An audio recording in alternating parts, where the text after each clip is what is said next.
exception of one player, Malcolm. The rest of you were very civil. Malcolm, your mom and dad should be very proud of you this year. You were outstanding.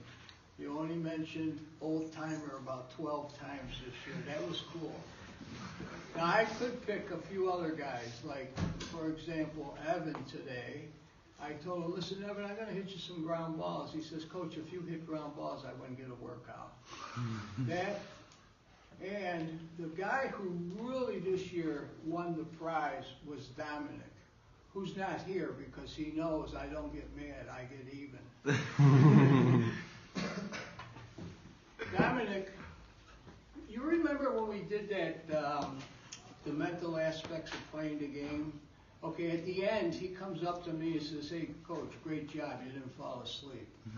Then, we're doing a clinic, and he's working with kids. They're playing catch, little kids. And I'm walking by, and he goes, hey, stop throwing the ball. That's Coach C, and he can't see too well. The thing about it, though, about 3 days later, after practice, I'm carrying equipment out to the equipment room, and Dominic comes up and says, hey, Coach C, I'll do that. I said, no, you know the line I use. I'm old, but I'm not lazy. And he said, listen, if my mom and dad saw me walk by you without offering to help with the equipment, I'd have to play my dad's game. I said, what game is that? He says, pick a belt. The worst thing, he said, my mom ever said to us is wait till your father gets home, because we knew we had to pick a belt. But you know what? One of his brothers is going to be a Navy SEAL. The other brother's going to be Army Ranger. And then you got Dominic. That game created 3 great kids for this country. Well, Dominic. Half and half. This is my teleprompter here. You know, age is becoming an issue, especially when one of the coaches says, Coach C, did you proofread the 10 Commandments? Or, hey, Coach, I see the Cubs won the World Series. The last time they did that was 108 years ago. Was it as exciting back then when you were there? Those remarks are hurtful. But I need to take my glasses off so I can read my teleprompter. I bought a lock to work out that I can finally remember the combination, but I can't read the numbers. Girls used to call me Buttercup. Now they call me Tub of Lard. But I tell you what, being old has its advantages. I was stopped for speeding coming here to practice the other day, and the officer says, why were you going so fast? And I told him, well, I had to make sure I got to where I was going before I forgot where I was going. I told you this last year, one of the indicators that you're getting old, if you sit on the toilet and your testicles hit water, you're getting old.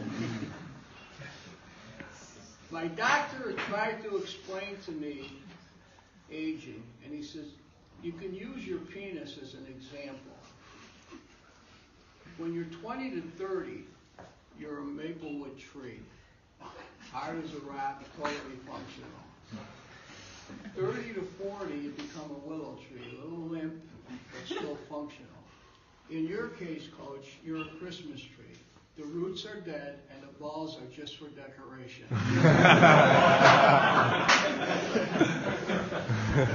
Those are small indicators. And an interesting thing happened to me the other day. I coughed, sneezed, farted, pissed my pants all at the same time. Remember last year I told you, you guys get up in the morning, take a whiz, it's a non-event. I get up in the morning, stand in front of the toilet for 10 minutes and piss on my slippers. He gave me a prescription, half of Viagra. It worked. I'm at church with my son and daughter, and I tell them, hey, I just passed a silent fart. And my son said, well, the first thing you should do is change the battery in your hearing aids. The other day I see an attractive woman walking down the street, my pacemaker opened up my garage door.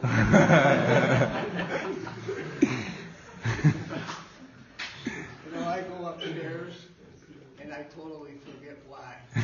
Halfway down I get this warm, wet feeling in my crotch, so that's why I went up there. Last year I told you, you're not old until regrets replace your dreams. And I told you my dream was to be associated with one more organization that won a ring. Because I have more days behind me than I have in front of me, I can't thank you enough for making my dream come true. You know, everybody has a dream, but not a lot of people make it happen. A few of you last year kept telling me, we're going to win you a ring, Coach, and I kept telling you guys, don't win it for me, win it for you. Last year I told you to have the courage to play to your potential. You know, guys, I also coach at Webster Schroeder High School. We had to play a team to get to the final game for the state championship. We had to play a team that was ranked 160 in the country and 3rd in the state. We were ranked 1,609 in the country and 37th in the state. We came within 1 out of winning the state championship. Both of those teams last year understood it's not about you, it's about us. You know, guys, all people see is the ring. What they don't see, they don't see you investing in yourself. They don't see the high school kids coming to practice on a Sunday, 7 o'clock in the morning in the middle of winter. They don't see in fall you guys hitting on your own Tuesday, Wednesday, Thursday, and Friday. They don't see you in the weight room all year. They don't see that. They don't see you walking to the field house at 7 in the morning so you can throw a pen. And you know what else they don't see? They don't see a bullpen catcher. There's a kid that may not ever play, walking with that pitcher so he can throw his pen. They don't see that. They don't see catchers catching pens, counting their drops. Update my. You know, I was talking to Joey Simmons in the fall. Wait a minute, I'm screwed up there. They don't see a pitcher carrying a 50-pound weight on his shoulders walking up and down the gym. And that kid now is with the Texas Rangers. They don't see that. All they see is the ring. They don't see a kid come out of Florida 0 for 9 and bust his butt to become the 3rd best hitter on the team. They don't see a kid who's told you can't throw the ball, but you can hit. And that kid worked hard and became the 5th best hitter on the team. They don't see that.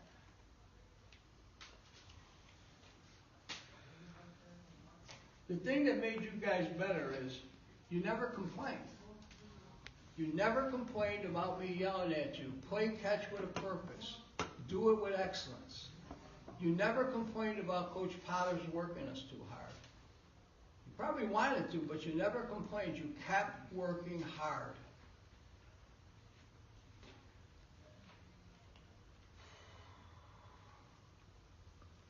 Last year I told you the game demands you learn to deal with failure. You're going to fail at this game. And what you need to understand is failure is nothing more than successfully finding out what you don't want to repeat. This game demands that you learn how to deal with failure.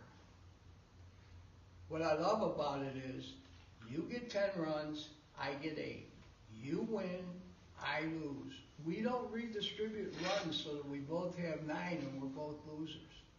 The game doesn't allow that. Last year, he come out of Florida hitting a $195. That's awful. But you know what you learned? You learned how to deal with being uncomfortable. And you learned not to give up. That's how you won the ring.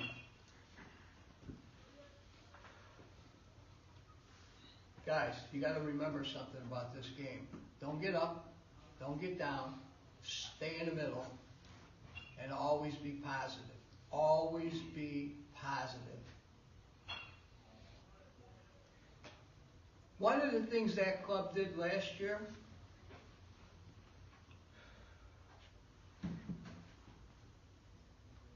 they were guided by their imagination, not their memory. And they played to their expectations, not other people's expectations. One of the reasons you also was a good ball club last year, you had good team chemistry.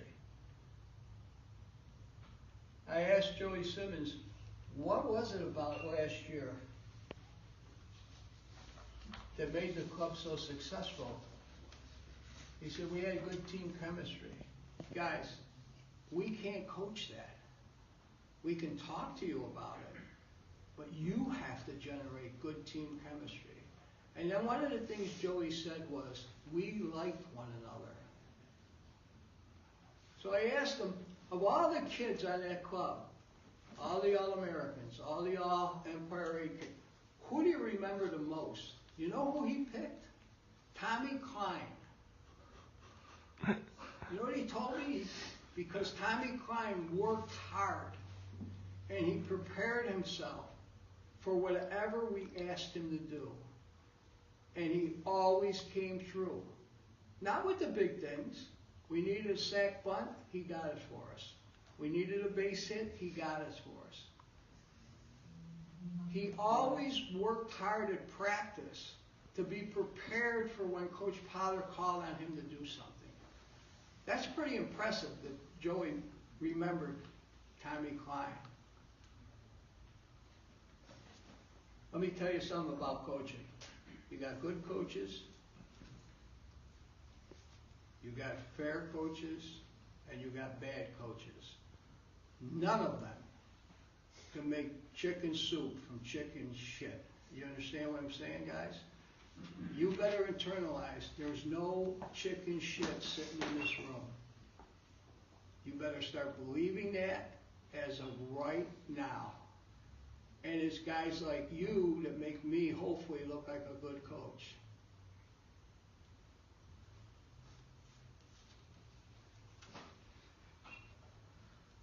You all know how we spell fun, right? So now we got to worry about next year. You got to stay humble. Forget next year. You don't need to brag. All you got to do is show them the ring. The other way you're going to start learning how to win is you better understand you are a unique group of human beings. You are baseball players. So for God's sakes, wear the uniform with respect. Don't ever walk out of this clubhouse with your shirt untucked, your hat not on right, your belt not lined up. Take some pride in yourselves.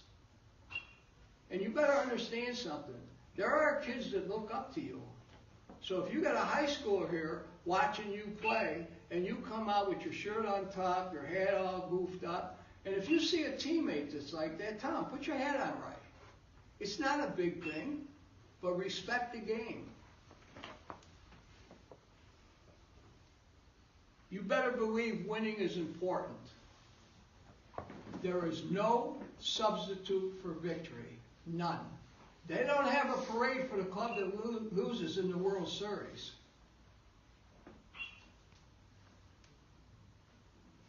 You know how it feels to lose. The bus ride back home, right? It's so quiet you can almost hear a mouse pissing on cotton in Louisiana. Don't have those bus rides.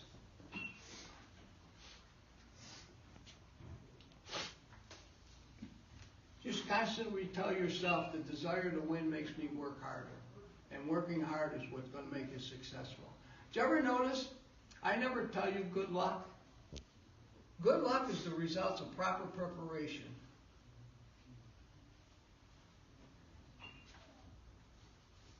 And the substitute for not working hard is a miracle. You have to work hard at this game. So at the start of the season, I want you to ask yourself the same question I told you to ask yourself last year. What kind of player do I want to be? When it's all over with, what do I want people to say about my career?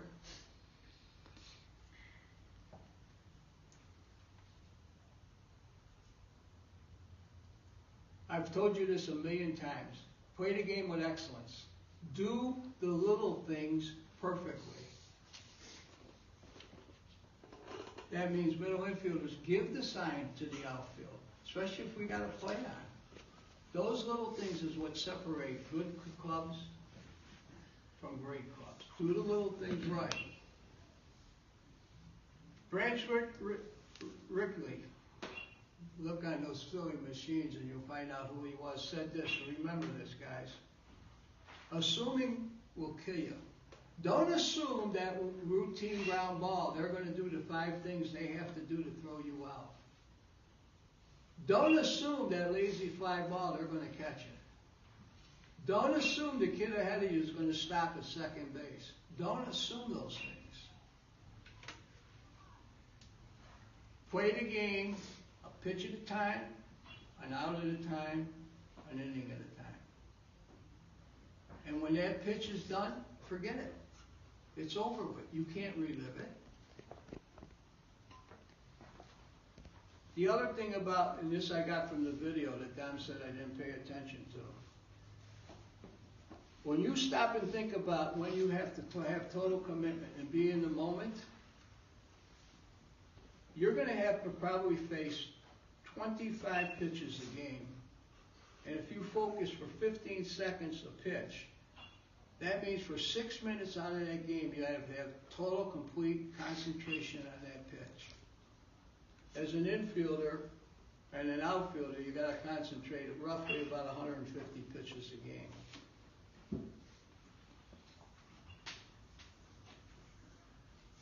Here's something you might want to say to yourself every day. I'm not as good as I want to be, but I'm better than I used to be. If you can walk out of a practice and say that, you got a chance to being successful. True happiness is earned. There's no question about it. So, I told you last year and I'll tell you again this year, no leader should ever tell his or her people to do something they're not willing to do. So, why do I coach? Gives me an opportunity to teach life lessons through baseball. Adversity demands perseverance. Perseverance demands character, and character always has hope.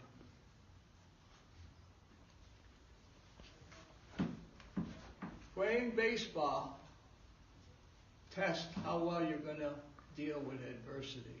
Let me tell you a quick story. This blind guy's walking across the street with his seeing eye, and the dog walks him right into traffic against the light. He gets to the other side of the street, takes out a biscuit, and gives it to the dog, and the stranger says, "Why did you reward your dog?" The guy said, "I'm not rewarding him. I'm trying to find his mouth so I can kick him in the ass."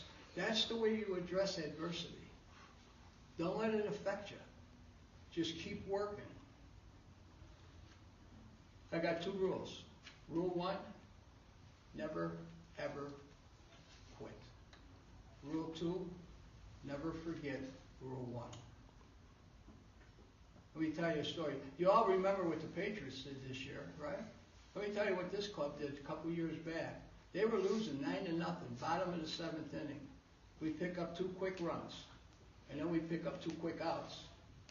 This guy over here, this was the visiting dugout. He's packing up stuff. He's got his bullpen walking in to get on the bus. Guess what? We beat them. You want to know why? Those kids never quit. They absolutely refuse to lose. You have to have that mentality.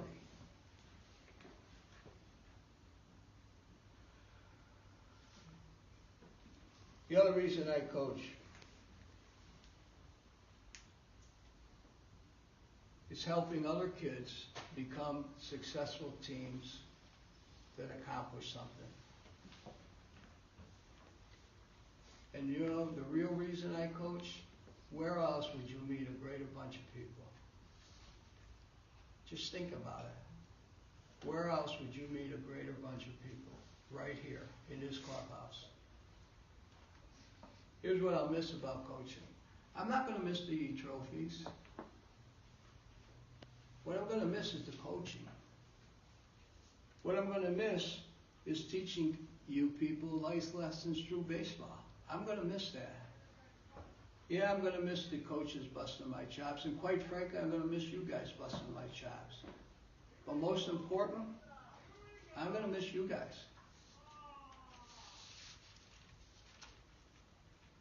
If I've had a positive impact on you guys, I'll never die. You'll tell your kids. Let me tell you about this old coach. That's why I coach. Based on the kids I coached before you, I don't see baseball players here. What I see, coaches, teachers, doctors, not quite yet, one more year, dentists, businessmen, Marines, firemen, police officers, nurses, lawyers. I see America's future sitting in this room. You know, guys, sometimes you'll never know the value of a moment until it becomes a memory. Don't ever forget this. Life's not about the breath you take that allows you to enjoy this moment. Life's about the moments that take your breath away. This game will give you 1,000 opportunities for those breathless moments, and they become next year's memories. Make them positive. You rookies, you ask the veterans how fast these 4 years go by. I mean, they fly by. So, make sure your memories are positive. So when you walk out of here after 4 years, you can say, hey, I remember this, I remember that. You'll remember who played second base on your team for the rest of your life. You'll remember the starting lineup. Make those memories positive. When I die, the greatest thing they could put on my grave, good father, good coach, good man.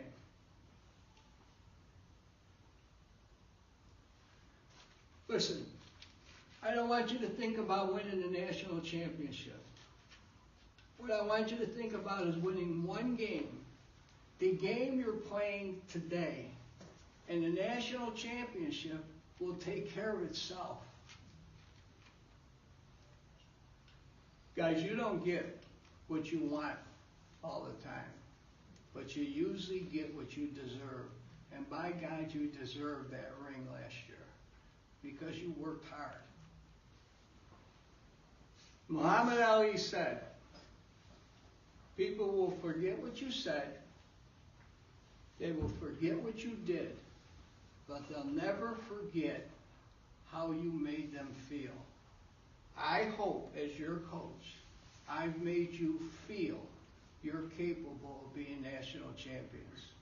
Now, how do we spell fun? W-I-N. Go out there this year and have a ton of fun. God bless you and I love you. That's it.